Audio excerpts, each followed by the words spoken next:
Yeah, well, we have to go get some cigars, so it's the only thing that's gonna cheer me up today, man. I don't know why, but there is a freaking fly in here. The bastard. Hate them bitches. But I am kind of depressed, man. I don't know why. The thing's just going on and on. It's like practice, this house. I just get the edge of your face. This chick, no, she's good. All right, go ahead. Let's get the top of your head. She doesn't want to be seen when she's not made up. Hold on, if you hold your hand right here, it comes in. There. So watch. And it stays in. Well, dude, I think putting $1 in 2010 is a bad idea because I looked at the pump and it was like 0.3 gallons. Yeah. Well, it's cleared now. So let's start it up and see. It's pretty dumb, dude.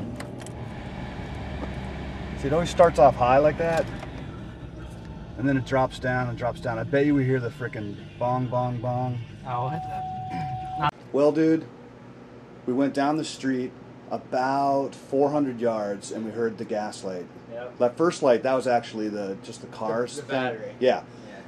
Well, here's a humidor that we come to when Jerry doesn't have a brand. For the things that we smoke, you can't go to like the convenience store or Walmart, you know? It's like, this is an actual humidor with hand-rolled cigars, and you know, they're like $5 or whatever. It's a walk-in humidor. Yeah, this is like, there's the humidification, and you know, this stuff ranges from like, you know, this is like $18 per stick. Where is that? I don't know. Why does that say 14? Oh, I'm on the wrong one. 1880. Yeah, to just regular ones, you know. But like I said, I mean, we go to Jerry's, but one of the brands that I like he doesn't have is like these Don Pepins and these Maxes. These are massive cigars for $6. These are like $12 cigars for $6. Dude, I hate to say it because, you know, what kind of freaking outfit is this, you freaking Yeah, this is like bum? You grab the drawer and throw it on outfit. Hey man, you have to have money to have a fashion statement. Well, this is a fashion statement that you're going to the beach, you came out of bed, and a bong is your freaking nightstand. That's your fashion statement. I don't care. Well, here's that thing I was talking about. It's like some beach resort. Even though most of the time, I guess up here, it's completely covered in snow. But there are beaches and condos and stuff. And there's like a bike path and it goes around for like 11 miles. Here. Presque State. Well, I want to do that. Yeah. See, I think we have enough talent that if we were put under the circumstances of like writing in a studio or playing on a tour, that we could do really good. Like, I don't see us as like some project band or a band that's never going to make it. I actually see us as some people that could make it famous. Like, ever since I was about 8, I started like really liking like music. Like, I remember watching Motown, like the Jackson 5 it was some rerun thing, and it was like Michael. What, you don't like the Jackson 5? Just be quiet. I don't ABC. have no problem, just... You and me. Yeah, Then we should cover that. Then I heard Mr. Postman. Mr. Postman. And I was like, at 8, it's on some nostalgic show or something. Yeah. And I was like, dude, this is really weird. And it's like, I couldn't get out of my head. I think I was listening to like Tool and Nirvana when I was 8, but no, that's cool. Are you saying Tool and Nirvana are better than Mr. Postman? Whatever, dude. I heard that song Lollipop on Stephen King's Lollipop. Did it, and that was like really horrifying. Let me get back to Yeah, where's your point? Get back to it. My point is this, dude. Yeah. Then there was this hippie dude that came. He was like a modern day hippie, and he came to stay at our house. He was from Belgium, all right? Mm-hmm. And his name was Herman, and he was like really cool. You know, he was like cool to me. Name. I was, That's a cool name. He had like some awesome facial hair and like a long freaking beard, and I was like in awe of this dude. He had like these sandals and like just his clothes and stuff, and he was like so like bohemian, you know. And I was like an impressionable 12-year-old, you know. Right. Then he sucked my dick, and I was like, Herman. Oh my gosh. No, seriously, what he did was he had this, the classic. He had the acoustic guitar. It's a classical guitar, which is the wider neck. You know, the classical guitar has the wider neck and the the nylon strings. And he'd be like playing like hippie music, right? And then when he left, he freaking gave it to me. Okay? So I'm at 12 years old, I had this guitar. Started playing it. Things went to things, man, and I had an electric. And from that point on, man, from like 14 on, that's all I wanted to do, man, was be a rock star. Yeah. So I'm telling you, dude, that I need to be a rock star. I got no point in living and breathing on this earth, man. I could be dead tomorrow, dude.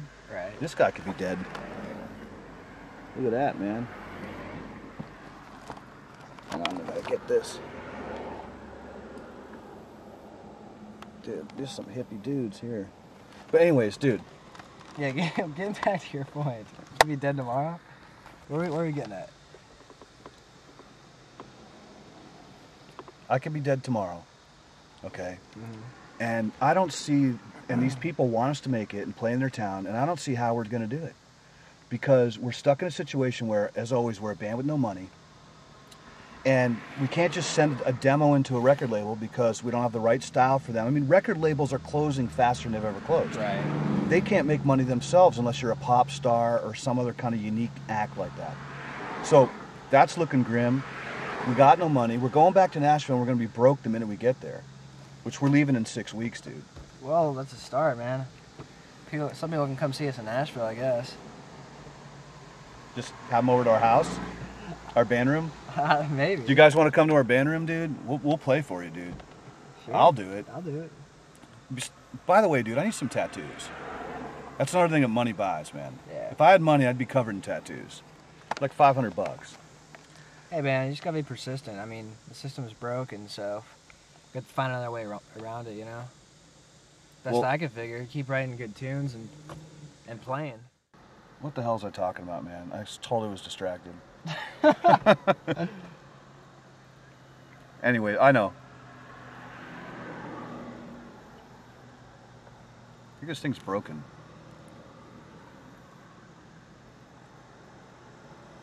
What I was getting at was... What the hell is this? Troubadoor TV, man. Oh, yeah. Jeez. Yeah, Troubadoor What's in that TV. cigar? No, dude. I just had hoped that we could, if I was watching Alice in Chains and they had done this, then I could go back, now that they're famous and they've made it through their career, and now they're kind of like defunct, the old Alice in Chains. Can you imagine going back and watching like every step of the way as they struggle to try to make it in a band, and you know what their feelings are and stuff like that? That's all I have left with like this episode. That's all this was about, man. It's just how I feel. I don't know who's interested, you know, but it's like I'm just trying to keep a record of what's going down, you know.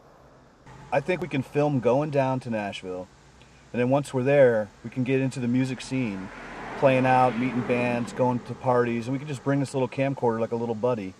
Making the album. Yeah, and you know what, dude? Someday, if we get money for the band. When we get money? Yeah, when we get money. Positive thinking. What we can do is we can do all these fun things we wanted to do, like go across America. Remember we wanted to do that Blair Witch thing and sleep out in the woods? Yeah. I want to go check out Wayne Staley's gravesite, Mark. Yeah, like we can take this on some trips, go to New York City for like 3 days, and go to all the spots in New York City and just, you know. Hit up some Randy parties. Randy people are there? No, man, like random. Jerry, if you're watching this, you got to get these Maxes, man. Well, just to wrap this up, dude, I hope that things work out so that we can keep filming and keep making music. I know one thing I want to do for sure, dude. I was listening to this track that we posted last night, and I put it together. It wasn't filmed, it was just recorded. It's from the same recorder that we do when we film with the camera. We don't use the camcorder's mics because we play too loud. I use this handheld device, so I'm going to show tomorrow when we go over our equipment list. In fact, I think I showed it today. But I noticed you can only hear, you know, like the voice is a little muffled. You can't hear all the toms. You can hardly hear the bass. I do want to get this mic package. It's like $1,500 for the drum mics, the vocal mic that's better for live, and the device that puts it in the computer where you got tracks. So we could have 8 tracks recorded live, and then right before I put the video out, I can change the level so you can hear everything and it sounds more like a, you know, that, I mean, from what I hear in the band room, if you dudes could hear like any of these songs the way we hear them, it's so freaking loud and so clear, man. It just sounds like a rockin' band. Surprised not pounding on the doors, man. In fact, they did do that before. Like, what's going on, man? Is that, you know, they just think it's like a pro band, which is a huge compliment, you know? And then I post it online and it's this freaking horrible sound, you know? So, I hope we can do that in Nashville. Anyways, man, cut this short, you know, I could gab all day.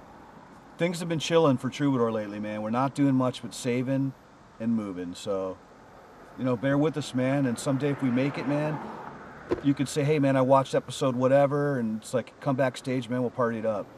I hope we play on a tour, dude. That's all I can say, man. So, that's it.